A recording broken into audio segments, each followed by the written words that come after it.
নমস্কাৰ। আশাবৰা আইদেউৰ অনুষ্ঠানৰ আন এক খণ্ডলৈ আপোনালোক সকলোকে আদৰণি জনাইছোঁ। খ্ৰীষ্টীয় মহিলা সমাজে প্ৰায়েই সন্মুখীন হোৱা কিছুমান পৰিৱেশ আৰু তাকে বুজিবলৈ চেষ্টা কৰি থকা এক অন্তৰ্দ্বন্দ্বৰ বিষয়ে আজি আমি আলোচনা কৰিবলৈ ওলাইছোঁ। এয়া হ'ল সেই পৰিৱেশ যেতিয়া আমি ঈশ্বৰৰ ওচৰত প্ৰাৰ্থনা কৰিয়েই থাকোঁ, অথচ আমাৰ প্ৰতি ঈশ্বৰ যেন মৌন হৈ ৰয়। ঈশ্বৰৰ এই মৌনতাক প্ৰায়ে ভুল বুজা হয়। অনেকে ধৰি লয় যে যদিহে আমাৰ প্ৰাৰ্থনাৰ প্ৰতি ঈশ্বৰ নীৰৱ হৈ থাকে, তেতিয়া আমি ভাবি লওঁ তেওঁ যেন আমাৰ পৰা বহুতো দূৰৈত আছে, অথবা আমাৰ প্ৰতি তেওঁ বিতুষ্ট হৈছে। শাস্ত্ৰই কিন্তু সেই কথা সমৰ্থন নকৰে। আনকি তেওঁ তৎক্ষণাতে নুশুনিলেও বা অনুভৱ নকৰিলেও তেওঁ ঐকান্তিকভাৱেই উপস্থিত থাকে। এই বিষয়ে আমাৰ অভিজ্ঞতাই আমাক প্ৰতিৰোধ কৰিলেও শাস্ত্ৰই জোৰ দি কৈ থকা যি সত্য তাক আমি প্ৰতিষ্ঠা কৰিব লাগে যে ঈশ্বৰৰ মৌনতাই তেওঁৰ অনুপস্থিতিক নুবুজায়। মহিলাসকলে নিজৰ মানসিক স্থিতি নেহেৰুৱাই যেতিয়া উত্তৰ নোপোৱাকৈ কোনো বিষয়ৰ প্ৰাৰ্থনাত লাগিয়েই থাকে, তেতিয়া তেওঁলোকে এই পাৰ্থক্যটি বুজি পাবলৈ শিকিব লাগে। সেই পাৰ্থক্য মন কৰিবলগীয়া, কাৰণ আমি সাধাৰণতে কথা বতৰাৰ যোগেদিহে কোনো উপস্থিতি আদিৰ খবৰ ৰাখোঁ।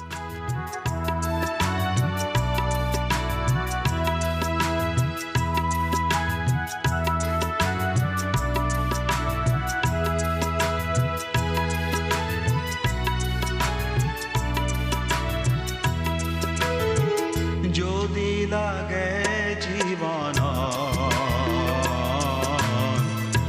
পরিপূর্ণতা, যদি লাগে জীবন পরিপূর্ণতা, প্রভু যিশুর কাকলে আহা, প্রভু যিশুর কাকলে আহা, প্রভু যিশুর কাকলে আহা, প্রভু যিশুর কাকলে আহা।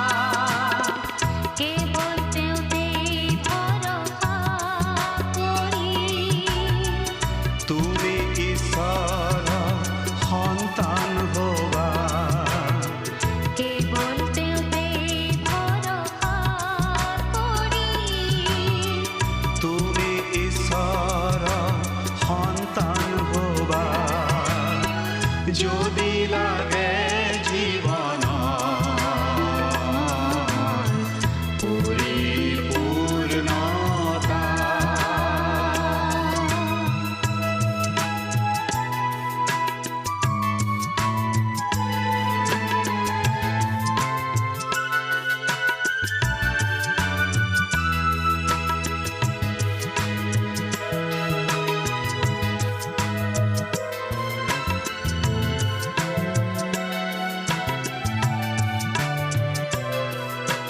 পুৰণি জীৱনৰ পংকিলতা দূৰ কৰিব তুমি নতুন হবা, তেওঁৰ প্ৰেমৰ বাণী বিলাবলে জ্ঞান বুদ্ধি আৰু সাহস পাবা।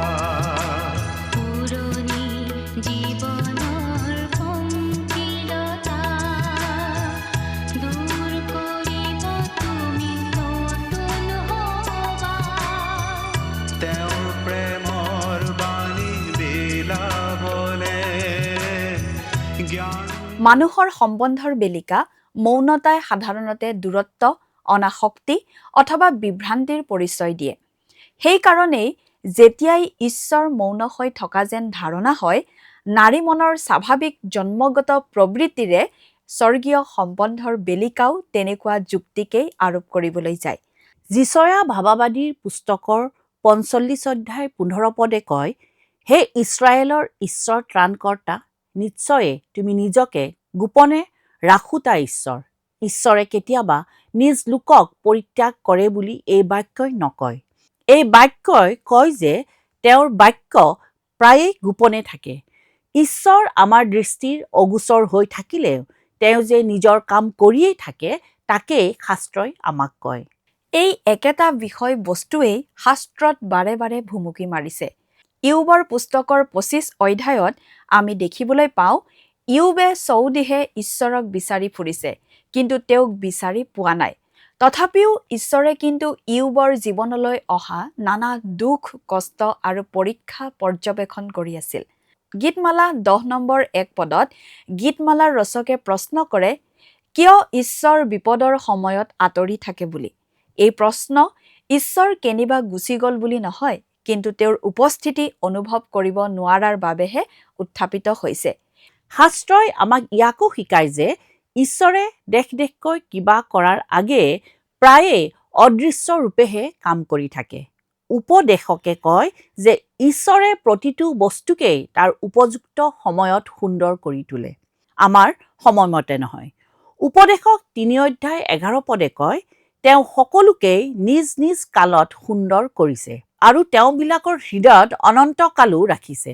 তথাপি এনেকৈ ৰাখিছে যে আদিৰ পৰা অন্তলৈকে ঈশ্বৰে কৰা কাৰ্য তত্ত্ব কোনেও উলিয়াব নোৱাৰে।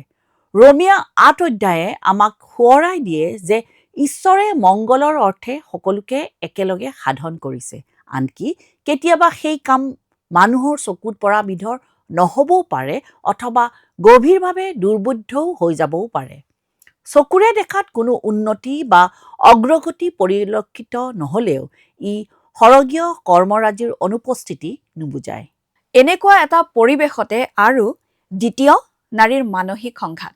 তেওঁলোকে আশাৰে বাট চাই কোনো প্ৰতিক্ৰিয়া বা চিনলৈ, কোনো সমাধানলৈ অথবা কোনো মানসিক আশ্বাসলৈ। 2 কৰিন্থিয়া 5 অধ্যায় 7 পদে আমাক কয়, কিয়নো আমি দেখাৰ দ্বাৰাই নচলি বিশ্বাসৰ দ্বাৰাই চলিছো। বিশ্বাসেই আমাক নিশ্চিতভাৱেই কয় যে যদিও কোনো প্ৰদান দিব পৰা নাযায়, ঈশ্বৰ কিন্তু সৰ্বত্ৰ বিৰাজমান। শাস্ত্ৰই আমাক দেখুৱাই ঈশ্বৰ প্ৰায়ে ব্যাখ্যাৰ পৰা দূৰৈত থাকে যাতে তেওঁৰ চাৰিত্ৰিক বৈশিষ্ট্যৰ ওপৰত আমাৰ বিশ্বাস গভীৰ হয়। হিতুপদেশ 3 অধ্যায় 5 পদে আমাক কয়, তুমি সমস্ত মনেৰে সৈতে জিহুৱাত ভৰসা কৰা, তোমাৰ নিজ বিবেচনাত তুমি নিৰ্ভৰ নকৰিবা। ইয়াৰ অৰ্থ হ'ল মৌনতাই আমাৰ সম্বন্ধৰ অচল অৱস্থা বা পতনক নুবুজায়। ই হ'ল সম্বন্ধৰ এক বিশেষ শৈলী বা প্ৰকাৰ। আনকি ঈশ্বৰ নীৰৱে থাকিলেও তেওঁ সদায়ে আমাৰ প্ৰতি মনোযোগী আৰু উদ্দেশ্যশীল।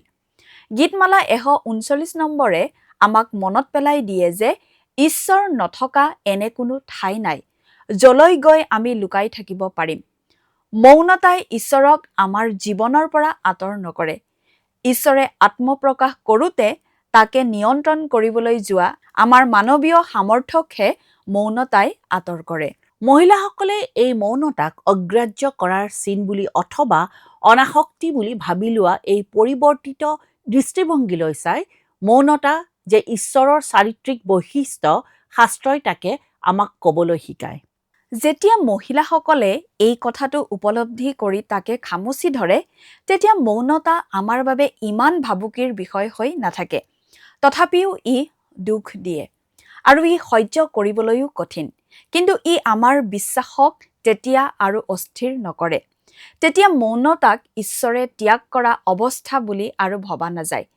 ঈশ্বৰৰ কামবোৰ আমাৰ চকুত ধৰা নপৰিলেও তেওঁ যে কাম কৰি আছে আৰু তেওঁ যে সৰ্বত্ৰ বিৰাজমান, সেই কথাত বিশ্বাস আৰু ভৰসা কৰিবৰ বাবে এয়া এক আমন্ত্ৰণ। সেইকাৰণে আমি ঈশ্বৰত বিশ্বাস ৰাখি আগবাঢ়ি গৈ থাকোঁতে এই কথাটো আমি দৃঢ়ভাৱে সামুচি ধৰিবৰ প্ৰয়োজন। ঈশ্বৰৰ মৌনতাই তেওঁৰ অনুপস্থিতিক নুবুজায়। তেওঁ সদায় আমাৰ কাষতে থাকে। তেওঁ সদায় আমাৰ সৈতে জড়িত হৈ আছে। আমি চকুৰে যি দেখা পাওঁ বা আমি যি অনুভৱ কৰিব পাৰোঁ তাৰ আচ্ছাদনৰ ঠিক তলতেই তেওঁ গভীৰতকৈও গভীৰতম কামবোৰ কৰি থাকে। সেই ভিত্তি মূলতেই আস্থা ৰাখি আমি পৰৱৰ্তী প্ৰশ্নটো সোধোতে শাস্ত্ৰই আমাক তাৰ উত্তৰটি বিচৰাত সহায় কৰে। যদিহে ঈশ্বৰ নীৰৱতাৰ মাজতো উপস্থিত থাকে, তেনেহ'লে তেওঁনো কিয় কোনো কোনো ক্ষণত মৌন হৈ থাকিবলৈ ইচ্ছা কৰে? এতিয়া এটা কথা প্ৰতীয়মান হ'ল যে ঈশ্বৰৰ নীৰৱতাই তেওঁৰ অনুপস্থিতিক নুবুজায় আৰু সেইবাবে আমি এটি কঠিনতৰ আৰু ব্যক্তিগত প্ৰশ্নৰ উত্থাপন কৰিব খুজিছোঁ।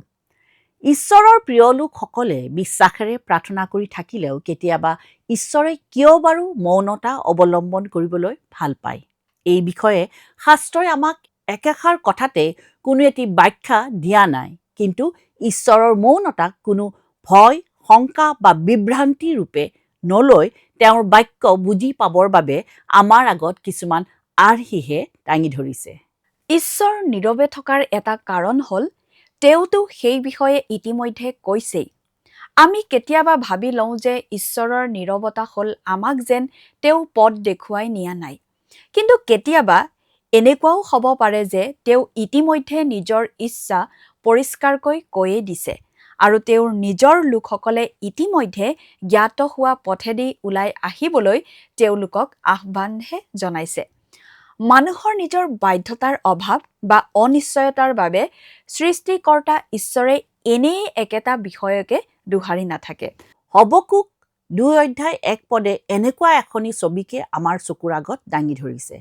ঈশ্বৰৰ দাস ভাৱবাদীজনে সৃষ্টিকৰ্তাৰ পৰা কোনো নতুন বাক্য বা নিৰ্দেশনা নিবিচাৰি তেওঁৰ বাক্যৰ প্ৰতি মনোযোগী আৰু বিশ্বস্ত হৈ নিজৰ স্থিতিত থিৰে থাকি প্ৰভুলৈ অপেক্ষা কৰি আছিল। ইয়াতে ঈশ্বৰৰ মৌনতাই কোনো বিষয়ৰ অগ্ৰাহ্য কৰাৰ অৱস্থাক বুজোৱা নাই। হবকুক ভাৱবাদীৰ আগত যি প্ৰকাশ কৰা হ'ল তেওঁ সেই বিষয়ত ভৰসা কৰিবনে নাই, এয়া তেওঁলৈ এক বিশ্বাসৰ অগ্নি পৰীক্ষা আছিল। পবিত্ৰ বাক্যই আমাক দেখুৱায় যে ধৈৰ্যৰে অপেক্ষা কৰাটো আমাৰ কামৰ মাজৰ এক বিৰতি নহয়, ই আমাৰ বিশ্বাসৰ এটি বিশেষ কৰ্মহে। ঈশ্বৰৰ ওপৰত নিৰ্ভৰ কৰিবলৈ আমাক শিকাবলৈকো কেতিয়াবা তেওঁ মৌন হৈ ৰয়। যেতিয়া আমাৰ ভৰসাক তাৎক্ষণিক উত্তৰে সমৰ্থন নকৰে তেতিয়াহে আমি বাট চাবলৈ শিকোঁ আৰু আমাৰ ঈশ্বৰৰ ওপৰত থকা ভৰসা ক্ৰমান্বয়ে বাঢ়ি গৈ থাকে। যেতিয়া ঈশ্বৰে নিজকে তেওঁৰ কামৰ যোগেদি সম্পূৰ্ণৰূপে প্ৰকাশ কৰে তেতিয়াই আমাৰ বিশ্বাসে তেওঁৰে সৈতে বুজাবুজিত নিৰ্ভৰ কৰে। সেইদৰে যেতিয়াই ঈশ্বৰে মৌন হৈ ৰয় তেতিয়াই আমাৰ বিশ্বাসে তেওঁৰ চাৰিত্ৰিক বৈশিষ্ট্যৰ ওপৰত নিৰ্ভৰ কৰিব লাগে। হিতুপদে 3:5 আমাক কয়, তুমি সমস্ত মনেৰে সৈতে জিহুৱাত ভৰসা কৰা, তোমাৰ নিজ বিবেচনাত তুমি নিৰ্ভৰ নকৰিবা। শাস্ত্ৰই আমাক দেখুৱায় যে ঈশ্বৰে আমাৰ ধৈৰ্য বঢ়াবৰ বাবেও মৌনতাক ব্যৱহাৰ কৰে। ধৈৰ্য তৎক্ষণাতে আয়ত্ত কৰা গুণ নহয়। তৎক্ষণাতে উপনীত হোৱা কোনো সিদ্ধান্তৰ সময়তো ই গঢ় লৈ উঠিব নোৱাৰে। ৰোমিয়া 5 আমাক কয় যে সহিষ্ণুতাই আমাৰ চৰিত্ৰ গঠন কৰে আৰু চৰিত্ৰই আশাৰ জন্ম দিয়ে। নীৰৱতাই আমাক আত্মিকতাত বৃদ্ধি কৰে আৰু তাৰ দ্বাৰা আমি আমাৰ জীৱনলৈ অহা বিবিধ ঢৌ ধুমুহাৰ ওপৰত নিয়ন্ত্ৰণৰ চেষ্টা নকৰি সহিষ্ণুতাৰে বাট চাবলৈ শিকোঁ। কেতিয়াবা নতুন কিবা এটা পাবৰ বাবে আশাৰে বাট চাই থকাৰ অৰ্থ বুলিও নীৰৱতাক ধৰি ল'ব নোৱাৰি। কিন্তু নীৰৱতাই আমাক কেতিয়াবা বাধ্যতালৈও আমন্ত্ৰণ কৰে। আমাৰ কামৰ যোগেদি প্ৰকাশ পোৱা বিশ্বাস চাইহে ঈশ্বৰ সন্তুষ্ট হয়। আমি দাঙি ধৰা তথ্যৰ বাহুল্যতাত সিমান সন্তুষ্ট নহয়। ইয়োবৰ পুস্তকৰ 23:8-10 এই দুখ ভৰা সততাকে তুলি ধৰিছে। ইয়োবে ঈশ্বৰলৈ আশাৰে বাট চাইছে আৰু তেওঁক দেখাও পোৱা নাই। তেওঁ সেই নীৰৱতাক গভীৰভাৱে কৰিছে। তথাপিও তেওঁ কৈছে, যেতিয়া ঈশ্বৰে মোক সপি পৰীক্ষা কৰি চাই মই শুদ্ধ সোণৰ দৰে জিলিকি উঠিম। ঈশ্বৰৰ নীৰৱতাই ইয়োবৰ বিশ্বাসক বিনষ্ট কৰা নাছিল, বৰং তাক গঢ় দি বলৱান কৰিহে তুলিছিল। এটা কথা জনাৰ প্ৰয়োজন যে বহুতো মহিলাই অনেক সময়ত ধৰি লয় যে নীৰৱতা মানেই ক'ৰবাত কিবা এটা বিজুতি ঘটিছে বা কেনা লাগিছে। কিন্তু শাস্ত্ৰই আমাক কয় যে অনেক সময়ত নীৰৱতাই আমাৰ মাজত কিবা সংশোধন কৰি এক গঠনমূলক কামহে কৰি থাকে। যেতিয়া অনবৰত আশ্বাস নোপোৱাকৈও আমাৰ মাজত বিশ্বাসৰ অনুশীলন চলিয়েই থাকে তেতিয়া ভৰসা, ধৈৰ্য আৰু বাধ্যতাই অতি গভীৰভাৱে আমাৰ মনৰ মাজত শিপাই গৈ থাকে। ঈশ্বৰৰ নীৰৱতাই আমাক আৰু এটি কথা শিকায়, সেয়া হ'ল আমি তেওঁক কেৱল পথ প্ৰদৰ্শক আৰু সঠিক তথ্যদাতা হিচাপে নাভাবি বৰং তেওঁক আমাৰ নিৰ্ভৰযোগ্য প্ৰভু বুলিহে ভাবিব পাৰোঁ। যদিহে আমাৰ প্ৰতিটো প্ৰাৰ্থনা বা প্ৰশ্নৰে উত্তৰ লগে লগে পোৱাবিধৰ হ'লহেঁতেন, তেনেহ'লেতো সেয়া ব্যৱসায়িক যোগাযোগৰ দৰেই হৈ পৰিলেহেঁতেন। সেইবাবেই যেতিয়া ঈশ্বৰ নীৰৱে থাকে তেতিয়াই শাস্ত্ৰই আমাক বেলেগ ধৰণৰ প্ৰশ্নবোৰ সুধিবলৈ উদগায়। প্ৰশ্নবোৰ এনেকুৱা হোৱা উচিত নহয় যেনে ঈশ্বৰনো কিয় আমাৰ সৈতে কথা নকয়, কিন্তু এনে হোৱাহে উচিত ঈশ্বৰেনো ইতিমধ্যে কি কৈছিল আৰু এতিয়া তেওঁ কেনেকৈ তেওঁৰ ওপৰত নিৰ্ভৰ কৰিবলৈ মোক আমন্ত্ৰণ কৰি আছে, এনেধৰণৰহে হোৱা উচিত। এইদৰে নীৰৱতাই আমাৰ বিশ্বাসক নিয়ন্ত্ৰণ কৰিবৰ প্ৰকৃতিৰ পৰা নিৰ্ভৰশীলতালৈ ঘূৰাই আনে।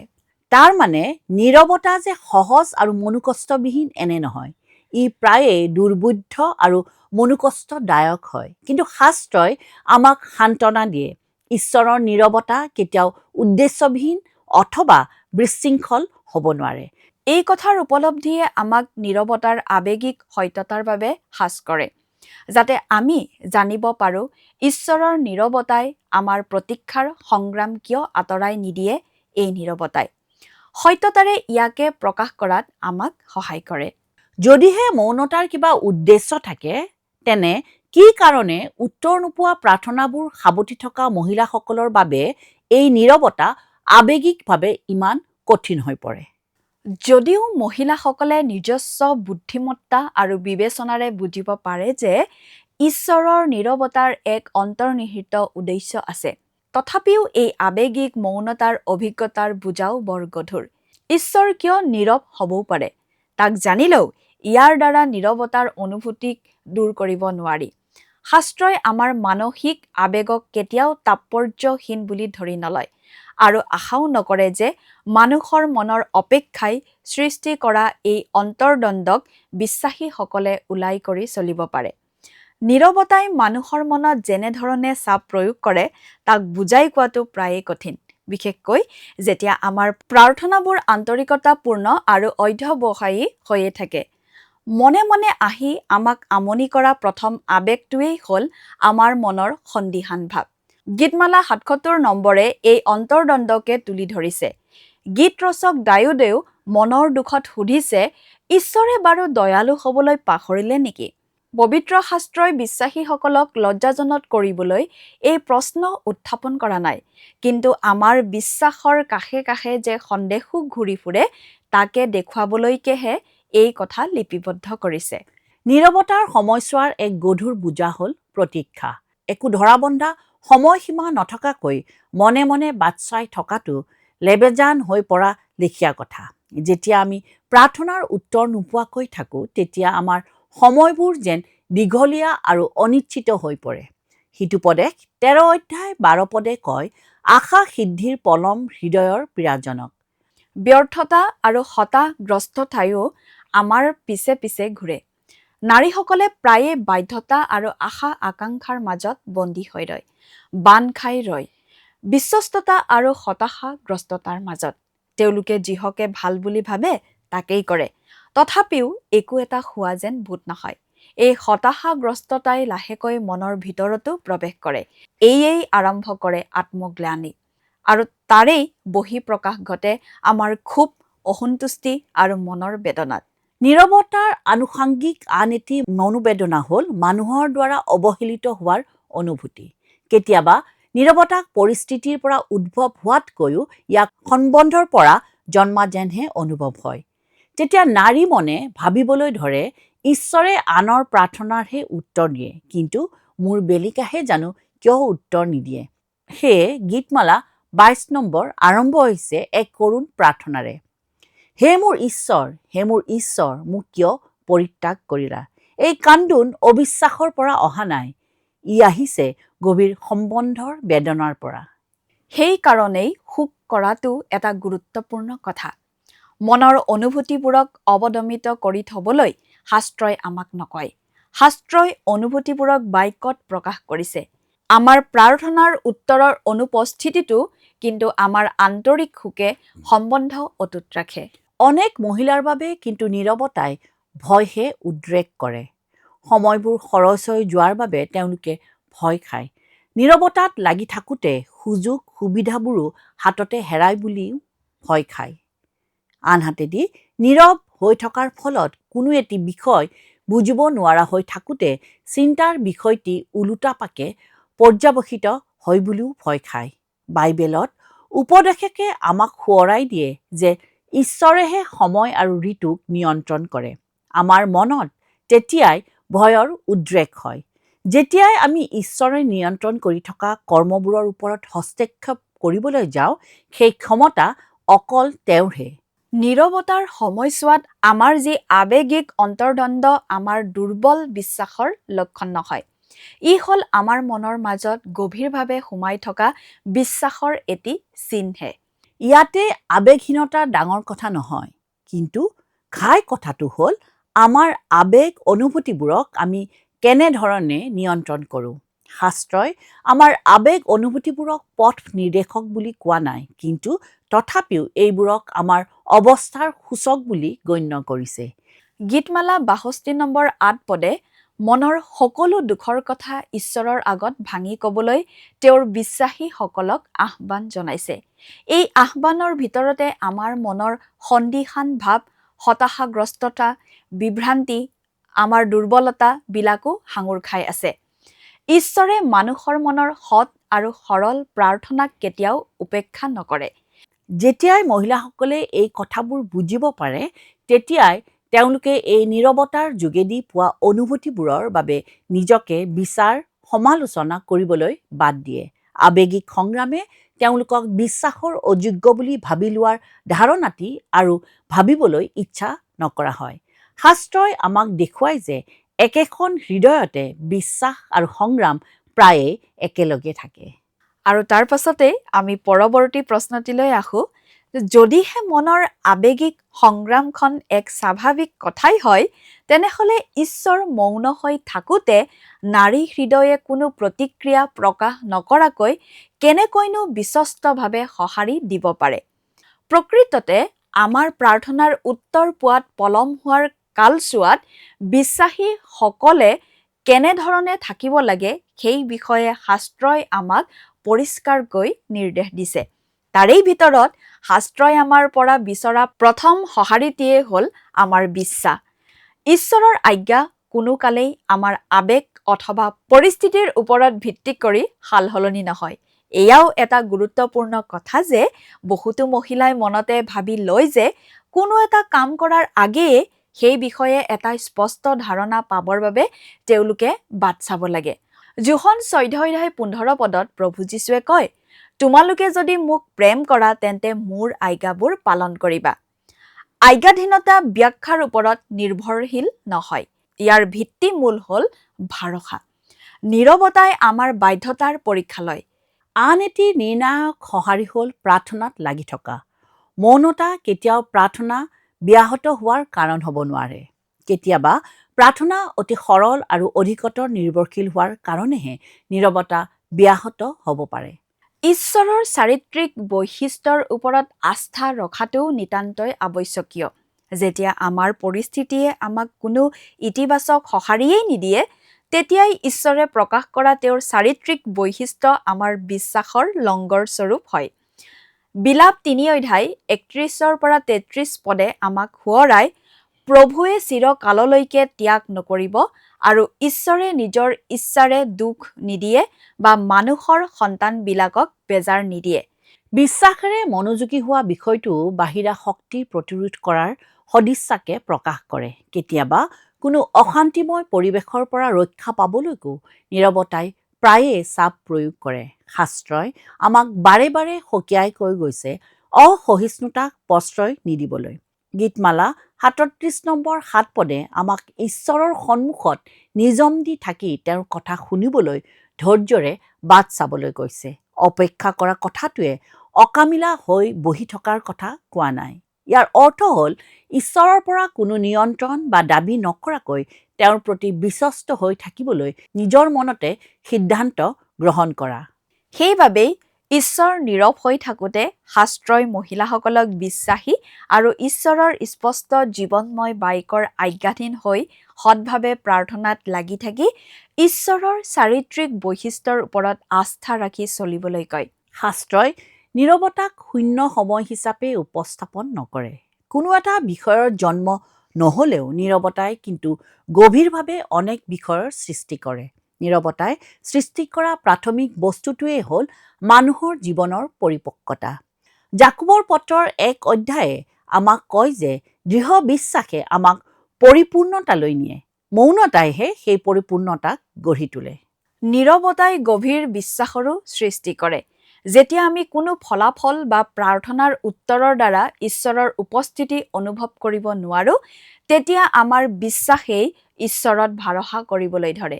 2 কৰিন্থিয়া 4 অধ্যায়ে আমাক মনত পেলাই দিয়ে যে যাক দেখা পোৱা নাযায় সেয়েই স্বৰ্গীয়।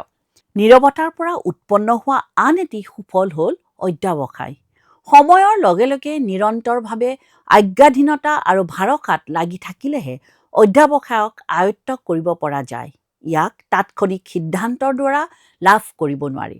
ৰোমিয়া 8 অধ্যায়ে আমাক সোঁৱৰাই দিয়ে যে কিয়নো আমালৈ যি প্ৰভাৱ প্ৰকাশিত হয় তাৰে সৈতে বৰ্তমান সময়ৰ দুখৰ তুলনা কৰিবলৈ একো যোগ্য নহয় বুলি গণ্য কৰোঁ। আমি বৰ্তমান পৰিস্থিতি কল্পনা কৰিব পৰাতকৈও অতি অধিক পৰিমাণে আমাৰ আশাক ই বঢ়াই গৈ থাকে। নীৰৱতাই ঈশ্বৰৰ ওপৰত আমাৰ গভীৰ আস্থাৰ সৃষ্টি কৰে।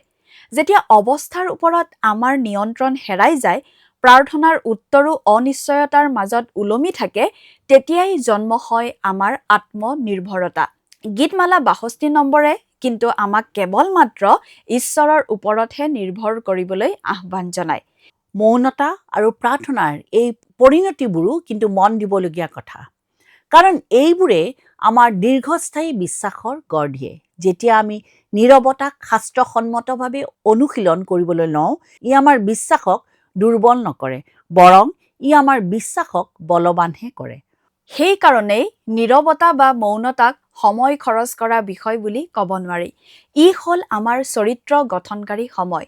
ই আমাৰ পৰিপক্কতাক গঢ় দিয়ে, ঈশ্বৰৰ ওপৰত থকা বিশ্বাসক গভীৰ কৰে, অধ্যাৱসায়ক বলৱান কৰে আৰু ঈশ্বৰৰ ওপৰত নিৰ্ভৰশীল হ'বলৈ শিকায়। এই কথাৰ উপলব্ধিয়ে মহিলাসকলক হতাশ নহয় বাট চাবলৈ সহায় কৰে। নীৰৱতা সহ্য কৰাটো কঠিন হ'ব পাৰে, কিন্তু ইয়াত ভয় কৰিবলগীয়া একো নাই। শাস্ত্ৰই আমাক আশ্বাস দি কয় যে ঈশ্বৰে নীৰৱতাক আমাৰ ভালৰ বাবেহে ব্যৱহাৰ কৰে, যদিও বা সেই মংগল আমি তাৎক্ষণিকভাৱে দেখা নাপাবও পাৰোঁ। এই আলোচনা সামৰণি মৰাৰ আগেয়ে এই নীৰৱতাৰ মাজেদি বাট বুলি গৈ থকা প্ৰতিগৰাকী মহিলাৰ সৈতে আমি কথা পাতিব বিচাৰিছোঁ। যদিহে ঠিক এই মুহূৰ্তত ঈশ্বৰে আপোনাৰ প্ৰতি নিমাত হৈ আছে, ধৰি নল'ব যে আপুনি ব্যৰ্থ হৈছে অথবা আপোনাক পাহৰি যোৱা হৈছে। শাস্ত্ৰই আমাক দেখুৱায় যে নীৰৱতা প্ৰায়ে আমাৰ বিশ্বস্ত জীৱনৰ এক অংশ বিশেষহে। ই ক'ৰবাত কিবা এটা ভুল বা বেয়া হোৱাৰ অৰ্থ নহয়। নীৰৱ সময়ছোৱাটো ঈশ্বৰে আমাৰ বিশ্বাসক গঢ় দিয়ে। আপোনাক পৰিত্যাগ কৰা হোৱা নাই, আপোনাক গঢ়হে দিয়া হৈছে। ঈশ্বৰে আপোনাক প্ৰতীক্ষা কৰিবলৈ ধৈৰ্য, ভৰসা ধৰিবলৈ সৎ সাহস আৰু ঈশ্বৰত বিশ্ৰামৰ বাবে শান্তি দান কৰক। ঈশ্বৰে আপোনালোকক আশীৰ্বাদ কৰক। ধন্যবাদ। প্ৰিয় দৰ্শকবৃন্দ, আশা কৰোঁ আপোনালোকৰ এই অনুষ্ঠানটি চাই ভাল লাগিছে। আৰু যদি আপোনালোকে ভাবে যে আপোনালোকৰ প্ৰাৰ্থনাৰ প্ৰয়োজন আছে, তেনেহ'লে স্ক্ৰীনত দিয়া মোবাইল নম্বৰত যোগাযোগ কৰিব পাৰে। আৰু যদি আপোনালোকে এই অনুষ্ঠানটিৰ পৰা উপকৃত হৈছে, তেন্তে অনুগ্ৰহ কৰি আমাক 04449081 নম্বৰত মিছড কল দিয়ক। আমি প্ৰতিজন মিছড কল দাতাৰ পৰা এজনকৈ দৰ্শক বাছি ল'ম আৰু সেই দৰ্শকৰ নাম আমাৰ অনুষ্ঠানত প্ৰকাশ কৰা হ'ব আৰু এটি উপহাৰ প্ৰেৰণ কৰা হ'ব। মই নাম্বাৰটো আকৌ এবাৰ কৈ দিছোঁ, 04449081 251।